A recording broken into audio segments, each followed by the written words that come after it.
Washington. Meet the candidates. Be sure to like and share the link, and we'll be taking questions through YouTube chat, so be sure to engage with us there. We are a group of people who engage throughout the political left of Washington politics. And today we will be speaking with Amber King, running for Snohomish County Council Position 4, and Gentry Lang, Washington candidate for Washington Secretary of State, running under the Progressive Party. Thank you both for joining us. Amber, let us start with you. Can you tell us a little bit about yourself and your district? Certainly. So my name is Amber King. I'm running for Snohomish County Council Position 4, and my district runs from in the north, Mill Creek, to the south of Montlake Terrace, where I'm at right on the county line with King County. It goes over to parts of Bothell and unincorporated Snohomish County, as well as Briar. So I am, Snohomish County in general is one of the fastest growing counties in the country right now.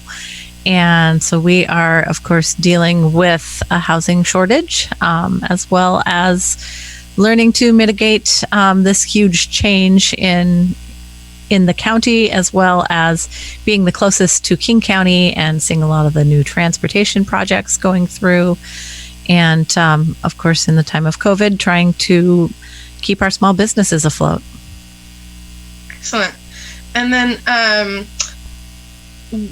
with county council, what are some of the things within your purview for council? So county council, obviously the biggest important role is controlling the county budget. So the things that the county has purview over is public safety and the sheriff's office, as well as the legal courthouse realm of the Snohomish County court system, Snohomish County elections, also the Snohomish County Health District, as well as, like administering all the CARES funds in the county right now.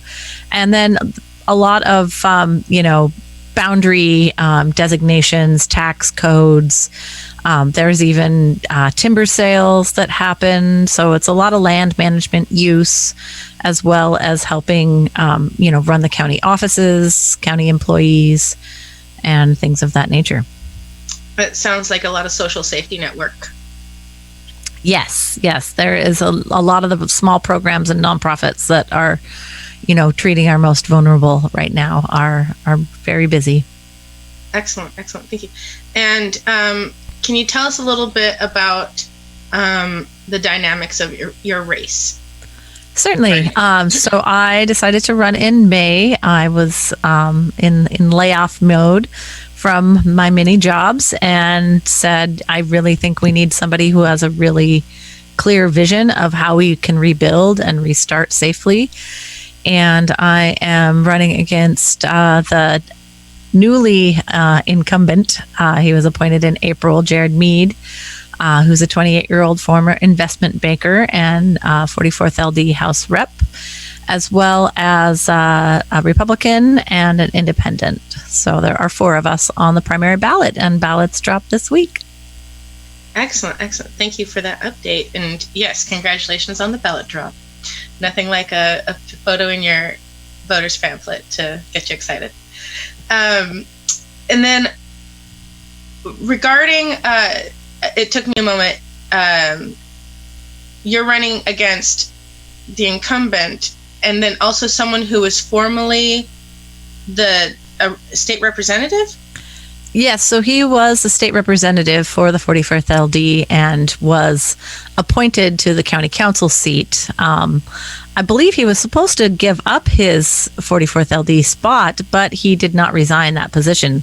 So the county the Democrats were unable to appoint somebody in his position. So now that is being filled at this election as well.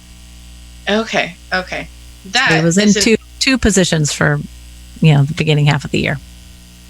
Very intriguing, interesting dynamics there. So at the county level, you'll be talking about sheriff's department, and we hear a lot about defunding the police, and that tends to be a city issue, and we don't hear a lot about defunding the sheriffs. It's not the slogan du jour, shall we say. What are your views on police funding? Well, especially right now in Snohomish County, it is probably the largest issue happening in our race right now. We have Sheriff Fortney, who won election in November, who has been quite the contentious player in this role. He has hired back police officers who were reprimanded and discharged. So he immediately, upon taking office, rehired them back. Several of them have also already been in additional altercations where there's been issues of misuse of force and procedure. And so there's a huge recall effort against Sheriff Fortney right now. It's also, low end 62%, high end up to 75% of the county budget is in public safety and the court system, which we know is incredibly unjust and inequitable. So I would really love to see those funds being repurposed to actually help people who are marginalized and to help reduce our crime rates. Excellent. Thank you very much. Before George Floyd's very public and lengthy, complete recording of his death, magnifying the inequities of the justice system and bringing this to the forefront, what were the other priorities of your campaign and within this race? Certainly.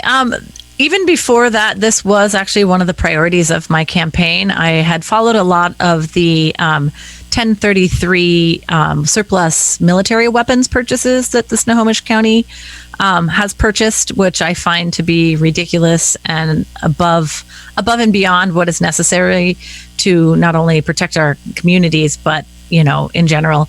We've also had some contentious fire department votes lately.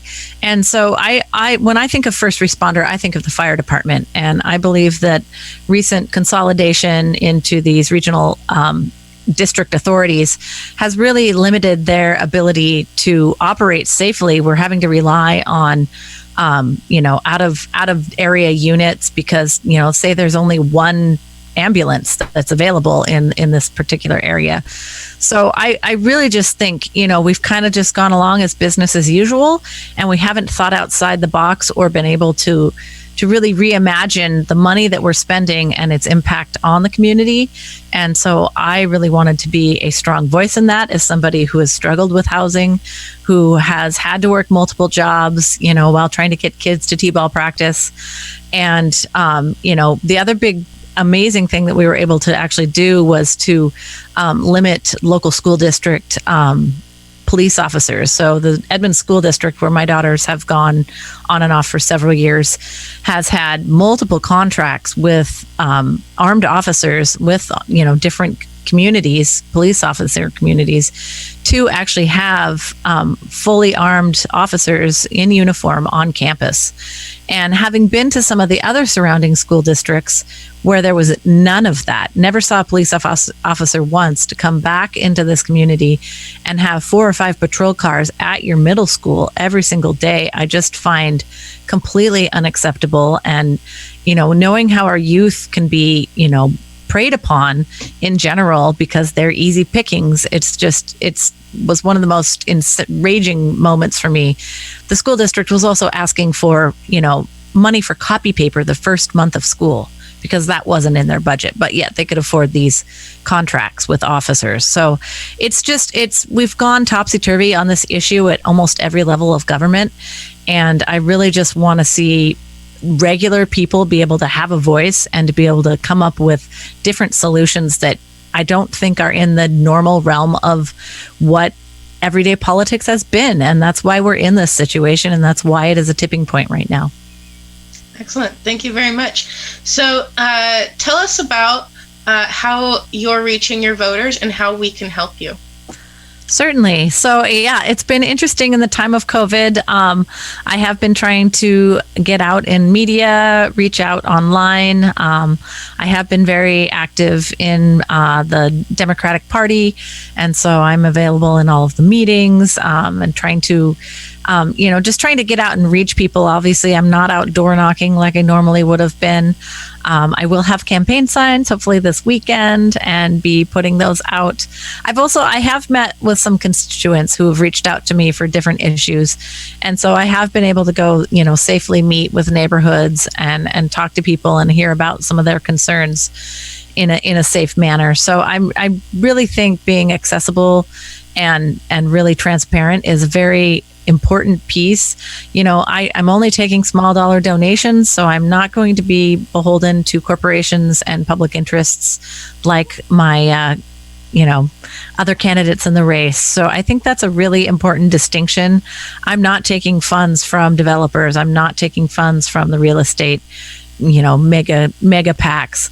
And I think that makes a really big difference. But yet I have been in unions. I have worked with labor. I have, worked in nonprofits and assisted in assistance programs. And I've worked with the elderly and the very young. So I have a lot of real life experience to know how these policies and budgets really impact, people on the ground. And that's what I want to bring to this office. Excellent. Thank you so much. Tell us where to find you. VoteAmberKing.com. I'm on all social media, except for I don't have an Instagram up.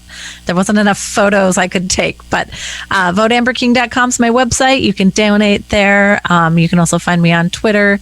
And I would also want to just shout out that there is a Black Lives Matter event tonight at 5:30 in Everett, and it is going to be opposing a Back the Blue event that is also happening. Unfortunately, we did have a situation where an officer was shot in the line of duty in Bothell this week, and I want to extend prayers to their family. At the same time, I think we really need to rethink our public safety and policing and court system in general. I think there's a lot of positive moves we can make to really turn this around and support our people. Excellent. Thank you so much, Amber. And you can find links to her website in the description box below. Gentry Lang, thank you for waiting. You are the candidate for Secretary of State here in Washington, and you're running as a progressive, correct? That is correct, yes. Please tell us a little bit about yourself and how about a little bit of an overview of what the Secretary of State does? Well, thank you for having me, first of all, again. You've caught me at work, so I'm sitting in my car, but, nobody should worry that I'm driving. So I am running for Secretary of State as a progressive. You can find my website, because I always forget that, gentry4sos.com. I'll throw that up there first. That'll tell you a little bit about my campaign and myself. I've been a small business owner mostly, so I've interacted with the Secretary of State that way.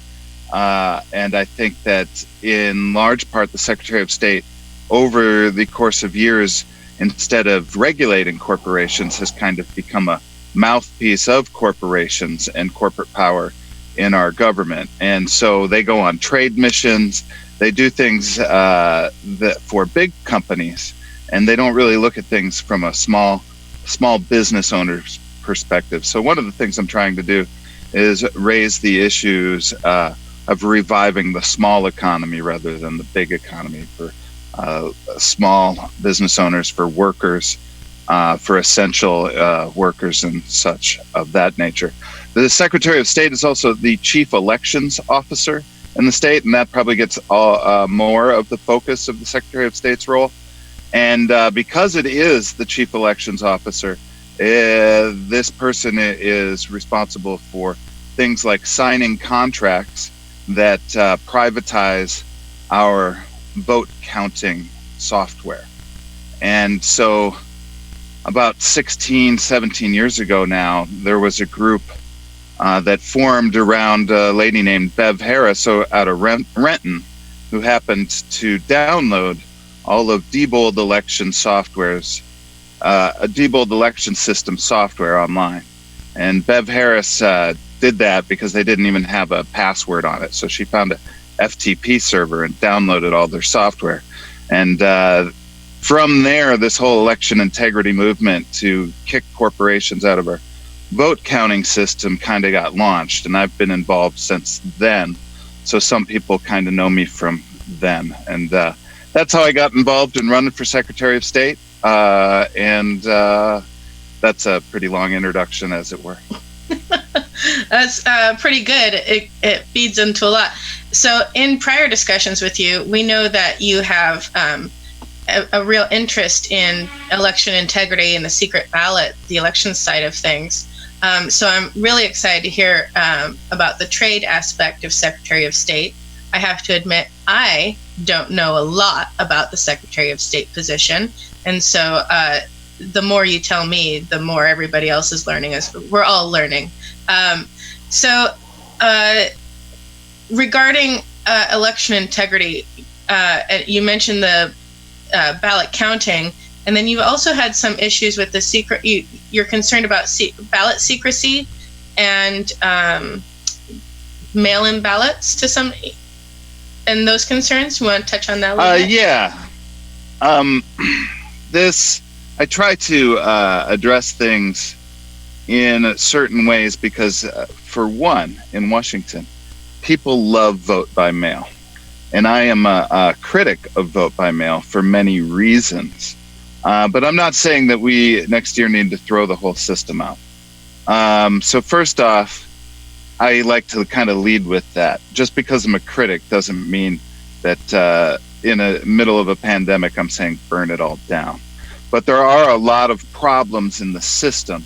And raising problems in the system mean, largely that we need to address them and at least acknowledge them. And a mail ballot is not a secret ballot. A secret ballot the secret ballot has a history. It was developed. It's originally called the Australian ballot, and was a way to keep people out of influencing your vote, whether it was a husband or a boss or a political operative. The secret ballot was created. It had 4 parts. It was called the Australian ballot. And one of those 4 parts is that it's voted at a poll site behind a curtain. That way nobody else can influence your vote. Now, a mail ballot is not a secret ballot. And nobody talked about this when we got rid of poll sites in Washington.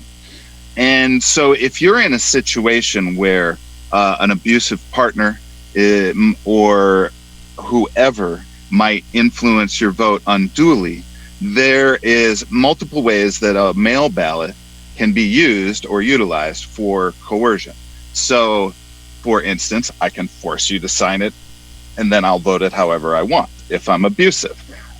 You can also pay people for their ballots. All they have to do is sign the outside of the envelope, and now it will probably go into the system. So paying for ballots becomes an option in this system.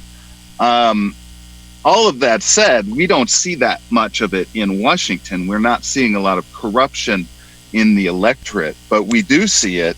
For instance, if we're going to advocate this as a solution at large to the country, we do see it regularly throughout the country where absentee ballots are used to rig elections. Last year in 2019, you saw it out of North Carolina in a congressional race where it made international news, where they had to redo the entire election because absentee ballots were used to rig the election. You just saw the Hill reporting where a postal worker changed everybody's registrations. So there is a lot of vulnerability in the system. And so I don't know, I'm getting a little lost, so I'll come back to your question and try to refocus. Well, those are all very good concerns to bring up. And so to me, that shows that you have an interest in critiquing the system. Are you also bringing solutions to the table, or do you feel that solutions need to be developed? Well, kind of both. So I've proposed a hybrid model, which is opening 10 polling sites on average per county. Now, population geography-wise, you have to acknowledge some counties actually have like 900 people. They might not need 10 poll sites. But on average, right now, what we have is a law that says you have to have 1 accessible poll site per county. We used to have 2,500 to 2,600 in the state. So we have drastically reduced that number. So my proposal is not we go back to 2,600, right? I'm saying let's at least have 10 so people can access the poll sites if they need to. And they might need to not just for coercion or things of nefarious nature, they might just lose their ballot, right? They might not get their ballot. A lot of what goes on in this system is that mail ballots are great if you have a permanent address and you've had it a long time and you're planning on having it a long time. But if you move frequently, then it disproportionately affects you in ways where you don't get a ballot, and then you don't know how to necessarily replace it easily. And so turnout among like white over 65 voters is great in vote by mail systems, but what they're finding in research is people of color, Native Americans, homeless folks, these people, the turnout is negatively affected by a vote by mail. So if you have a fail-safe system where you can still access a poll site, and I also propose early voting centers. So we're already voting 18 days before the election day. So establishing early voting centers alongside actual expansion of the voting system that we have now is where I'm heading with my proposals. Excellent. I have a personal testimonial in to advocate for polling centers, and it's because my early childhood memories of going to polling sites with my mom and dad and discussing the privacy curtain, and it was something that was very important to us, all of it, the whole experience, and it made me a dedicated and enthusiastic voter. So it's interesting because people are forgetting that, and so for me it's a little odd to try to reteach people what a secret ballot is. I was just in two debates this week with the other candidates, and the Democrat, my question to the candidates was, is a mail ballot a secret ballot? And I frankly don't think the Democratic candidate knows what a secret ballot is. It was shocking to me. Yeah, it's not that the results aren't made public. That does not make it private. It's that from start to finish, your vote is private. Right, and that you can't show it to other people. If you enable showing it to other people, then you undermine the secret ballot. So if you can show it to other people, then it's undermined and it's not a secret ballot. Now, what's interesting, though, is you can theoretically use an absentee system and still have a secret ballot, which is, if you have a robust system, let's say somebody's influenced my vote. Now I can go into a voting center, void my previous ballots, and re-vote when they're not around, right? Whoever it is. So there is a way to set up a system with absentees and still maintain a secret ballot, but it is more complex and kind of a longer conversation. Okay, so then regarding absentees, oftentimes I recall, perhaps not the most appropriate language, but in essence, the absentees can be held after an election, and if there's not enough to sway the results, they don't even count the absentee ballots. How does that influence? Or do you have a solution that absentees be counted regardless?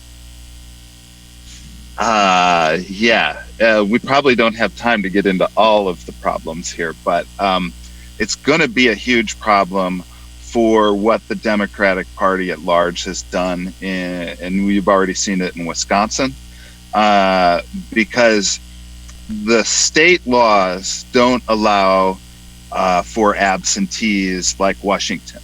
So while the big Democratic Party is pushing for vote by mail because of the pandemic everywhere, the state laws actually prohibit it in many ways. And so these votes get set aside. And then, lo and behold, the law doesn't support this push to suddenly change the whole voting system in like 6 months. So those votes that get set aside often are going to get thrown out. And so making people scared of the poll sites and making scared of going to vote could very well both suppress the turnout, and then these vote by mail rules could throw out millions of ballots. In 2016, Washington threw out 35,972 ballots. We're one of the worst 3 in the nation for throwing out ballots. People don't. That was 2016. That was 2016 for the presidential election. We throw out on average about 1.5 to 1.6% of the votes. Because in 2020, this year, in our presidential primary, we threw out some 70 to 100,000 because of the exterior ballot. Yeah. I don't know the final numbers yet for this, so. So we do have, you touched about the Diebold machines, and I do want to come back to trade here a little bit in a minute, but we have a question from YouTube chat from Franklin Wellbrown. How do you feel about open source election software? I'm totally pro open source software. I think proprietary software is fascism. I mean, directly, that's what it is. When you allow corporations to count your votes and hide behind proprietary software claims. I mean, look, it's just a calculator. It's adding up ones and zeros. It's not complex software. And I spent years of my life working as a product manager for an MP3 company before the iPods came out, building firmware, having a little crew of people build firmware to run a voting machine is not hard. So Excellent. why are we privatizing core functions of government? It's ridiculous. True. We have another question from chat from Tyler Hines. As state reps and state executive, would you pressure? We don't have a state rep on this show, but would you pressure the treasurer to get the Fed to lower its restrictions on the municipal lending facility? I don't think that the Secretary of State would be, I don't think it's in the purview of that position. And I'd have to know more about this question, I guess. Excellent. And I think a lot of us do advocate for anybody in any position to use it as a bully pulpit, even if it's not within their purview. But absolutely, I just don't know enough about that specific. Yeah, that's fine. Franklin has another question. How do you feel about ranked choice voting, star voting, alternative voting systems? I think that the Secretary of State would do best if they were somewhat neutral to which ones are used at the county levels. But I support the intention of all of these systems, and I think that if you got somebody into the Secretary of State position that would allow multiple options to flourish, we would be able to, as a state, figure out which one is best for us. I'm personally a little bit leaning probably towards star voting on certain levels, but I'm also open to ranked choice voting. I know it's gotten a lot more, it's got a lot more momentum, and I'd just like to see how it plays out county by county. I think it would be kind of wrong to have a heavy hand if I were to become Secretary of State on any one of those choices. Excellent. And then we have another question from Tyler. In between his previous one and this one, it leads me to interject quickly. Does the Secretary of State, or would you use it as a bully pulpit to promote a state bank? Do you support state banks? I like all of this talk of what is kind of a resuscitation of local currencies. I understand the concepts behind local currencies, and the state bank is kind of an extension of all of this MMT talk and similar. So I'm not exactly sure how the Secretary of State beyond the bully pulpit could support this type of stuff. There is something on a different topic that it makes me think of, though, and it's completely different, and it's outside of the Secretary of State's position, but I get asked it a bit, which is, in terms of police reform, I'm very much in support of trying to force through reform that makes police pay for their own liability insurance, just like I as a contractor have to have liability insurance, or doctors or lawyers. I don't think it should come out of general fund money. And pretty soon the insurance companies would start dropping cops that couldn't get you, that were too dangerous. And you could let the insurance companies largely help sort out this mess. But it is, if we're on topics of outside of the purview of the Secretary of State. Anyway, I wanted to throw that in. Thank you. No, that's good to know. And then Oz, can you throw that question back up? I'm sorry to have delayed. Tyler Hines says the MLF allows the Fed to purchase municipal and state bonds directly. This could bring in more funding into the state in order to get around revenue constraints of tax and spend in the COVID recovery. I guess that's a statement. Well, one of the positions of the Secretary of State used to be the chair of the Productivity Board, and they got rid of it, I think, for being unproductive. But in this era of recovery, I think it would be very useful to reestablish a recovery and economic ingenuity board. There's another term we've been using. My brain's blanking out. But a new economic development, redevelopment board, I think would be good. And ideas like this could be brought into the executive in an organized fashion, as well as bringing people from small business and, unemployed folks to the table. Because the Secretary of State could be a very powerful voice for economic recovery and redevelopment and reimagining what we need for the next century. If you had somebody in there that wasn't just kind of rolling through the corporate down view of the world. Because most of them, if you look at the National Association of Secretary of State's website, they have a list of their corporate partners. And it's a who's who of who's controlling your elections. It's not like, Mr. Rogers. It's like former CIA people are sitting on the board of directors of voting machine companies. It's nefarious and crazy. So that makes me think of ALEC, American Legislative Exchange Council, I believe. Yeah. It all sounds bad to me. Well, tell us, are there any other questions from the crowd or commentary? Checking in with Oz and Franklin. Looks like, go ahead, I Oz. have a couple. Oh, yes. Thank you. I was just checking in for more. So thank you for assisting with that, Franklin. Go ahead and tell us how we can help you and where to find you. Gentry4sos.com. My big push is to have people give me $1. I'm not spending a huge amount of money. We're all locked down. But every donor counts. So if you go to my website, there's a little PayPal link to give me $1. And my goal is to raise $35,972. I don't think that I'm going to do it this run through, but like Bernie, my goal is to roll this for 4 years to kind of build more knowledge about election integrity.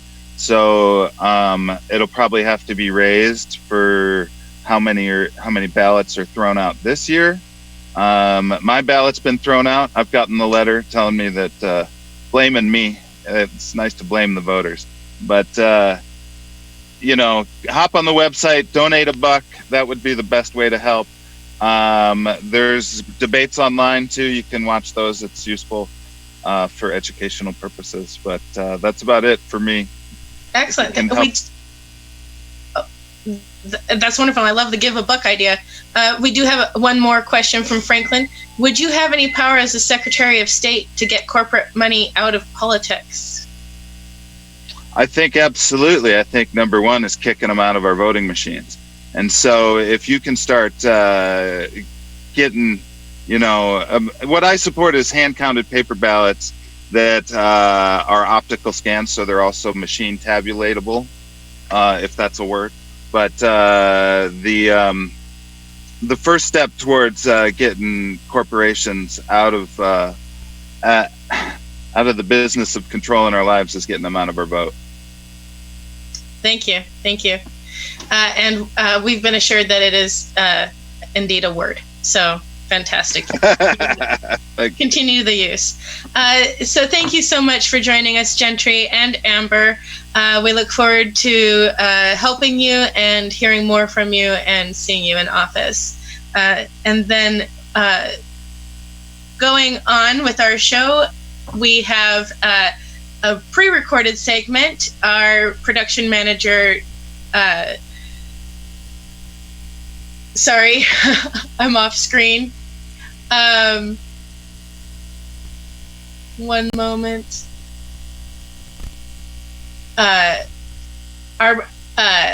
Has done a pre-recorded interview with socialist Jonny Meade, running for Washington's 22nd LD, position 1 in the House of Representatives. That is in the Olympia area, Thurston County. And we'll just jump right to this pre-recorded segment, and I look forward to hearing as much as y'all, because I haven't seen it yet either. Okay, yeah.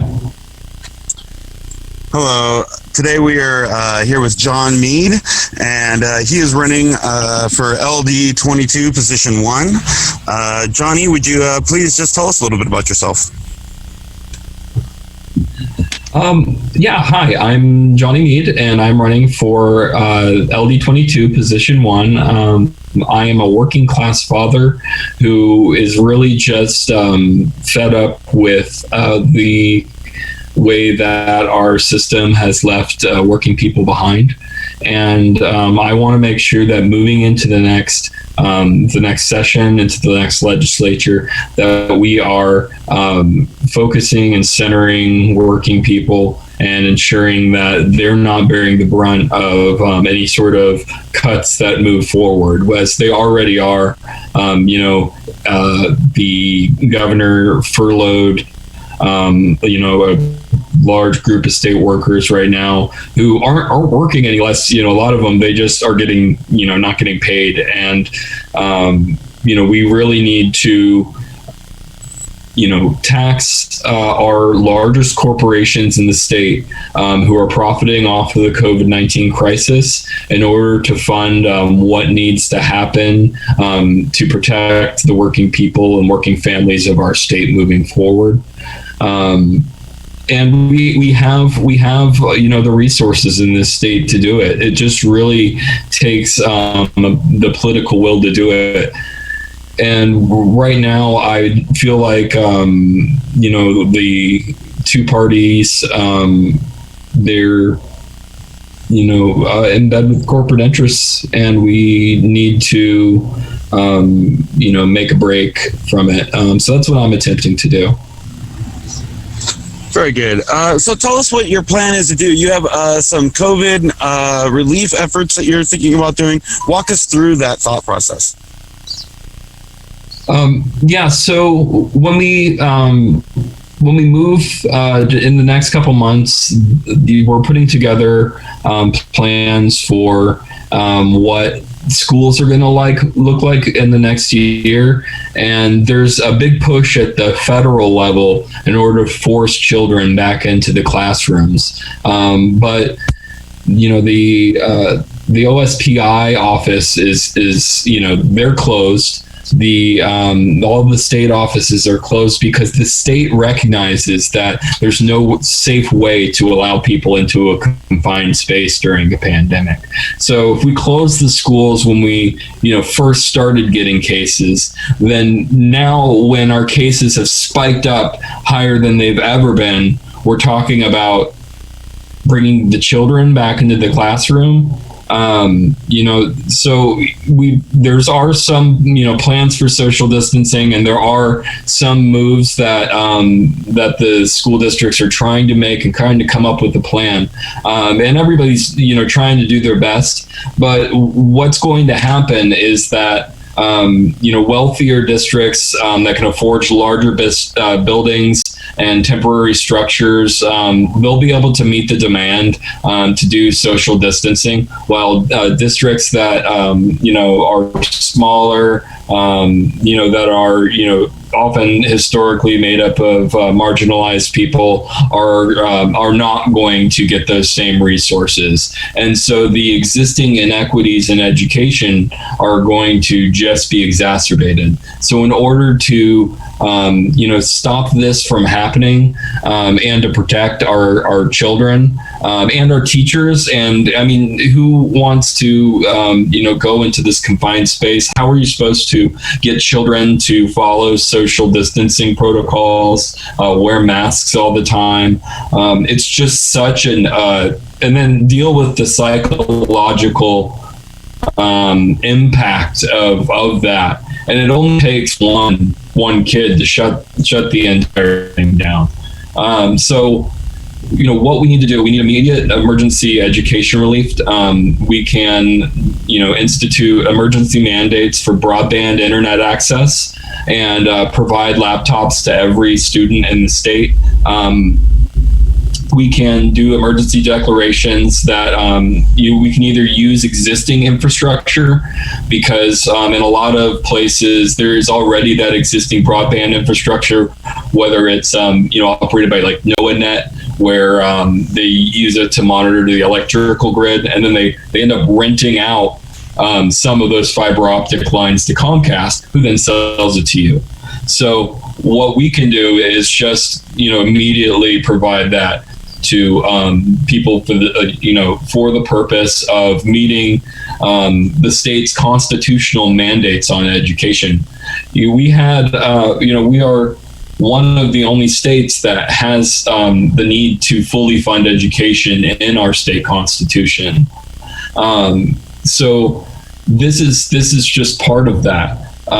We need to utilize the state's authority to take the infrastructure that is already belonging to the people of the state and use it for the purposes of protecting our children, educating them, making sure that they have a steady presence in their home.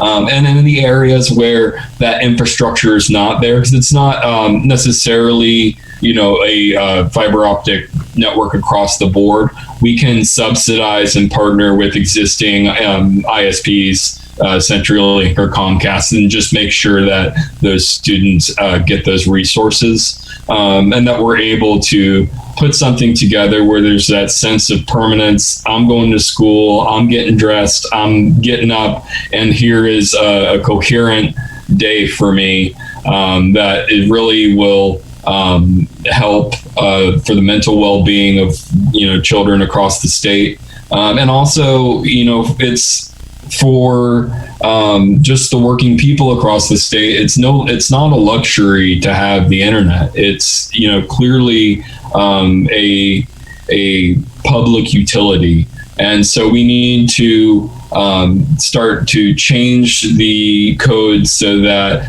municipalities will be able to take back the infrastructure that they have paid for already, and use it to to social distance safely, to just have what is a necessity in the 21st century. So it's going to help us with education. It's going to help us with social distancing safely. But aside from the broadband education, we need to ensure that in this time where the economy is so volatile and everybody is out of work, you can't really have a steady educational environment if kids aren't getting the nutritional their nutritional needs met.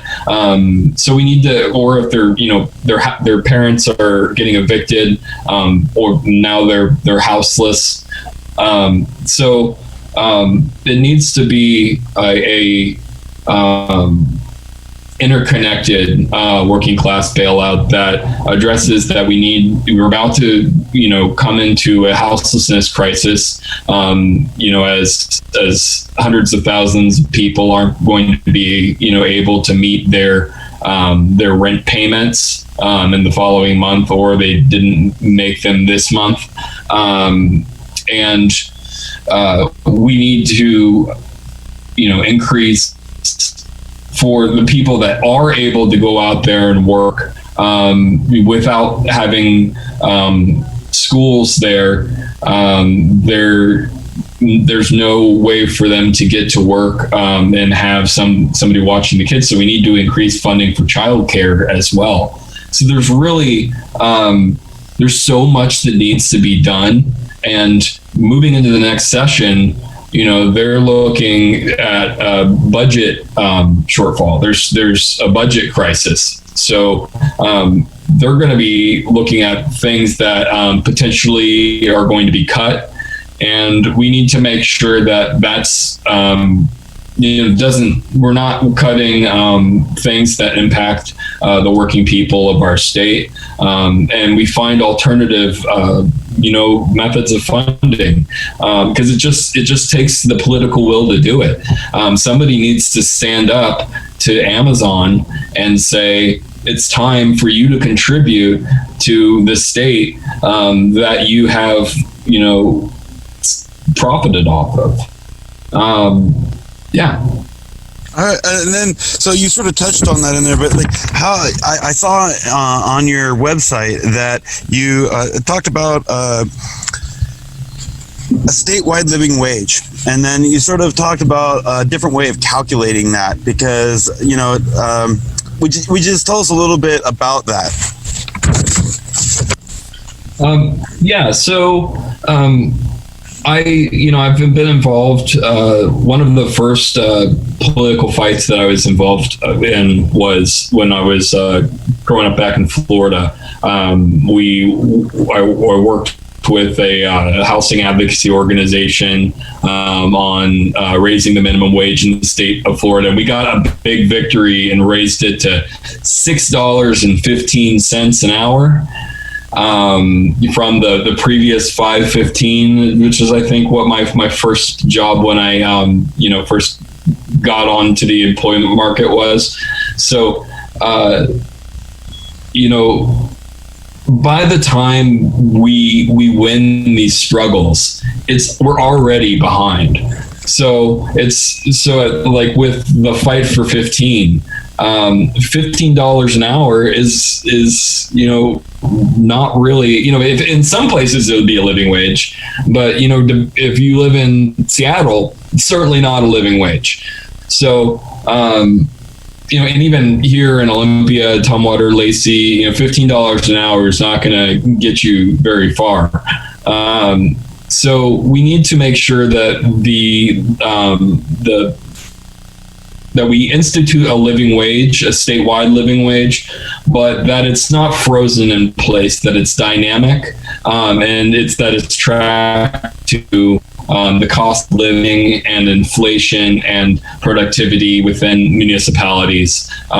So we can, it could be tracked at the state level. I think it would make more sense to have that tracked at the county level, so that you have, a different living wage if you are, say, in Eastern Washington than you would have if you live in downtown Seattle, because we have to account for that, somehow. But we want to make sure that wherever somebody's living, if they're working or, if they're unable to work, that they are, that their needs are being met, that they are able to, live a good existence. Very good. Thank you for joining us, Jonny. If you would go through one time, tell us where we can get a hold of you, where we can find your campaign, where we can donate. Give yourself one final shameless plug. Okay. Yeah, so if you're in LD22, the ballots, I received mine today and I got to vote for myself, which was a really, is a good personal moment that I didn't necessarily thought would happen. So that was pretty great. And so their ballots are coming out. August 4th is the primary. If you go to www.jonnyforwa.com, that's JONNYFORWA.com. You can find our platform. We have a Discord where we would love to have volunteers come on. We are having a phone bank event on Saturday, which we definitely need some people to help us with. And then on Twitter, I'm Jonny Forwa on Facebook, and that's JONNYFORWA.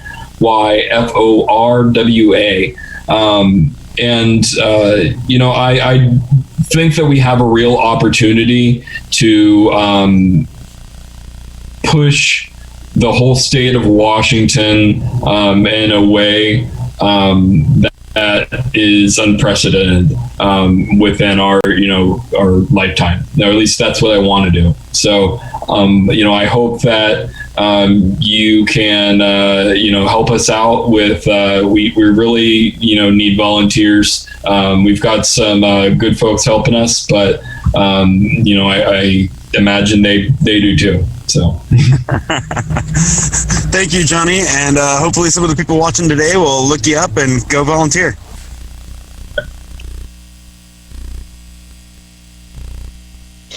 Well, thank you. That was excellent. It was lovely to get to know Jonny Meade in LD22. I look forward to discussing more with him. Clearly, he has a passion for education. I liked that he touched on nutrition. And being that he's running as a socialist, I'm going to guess he supports a Medicare for All system.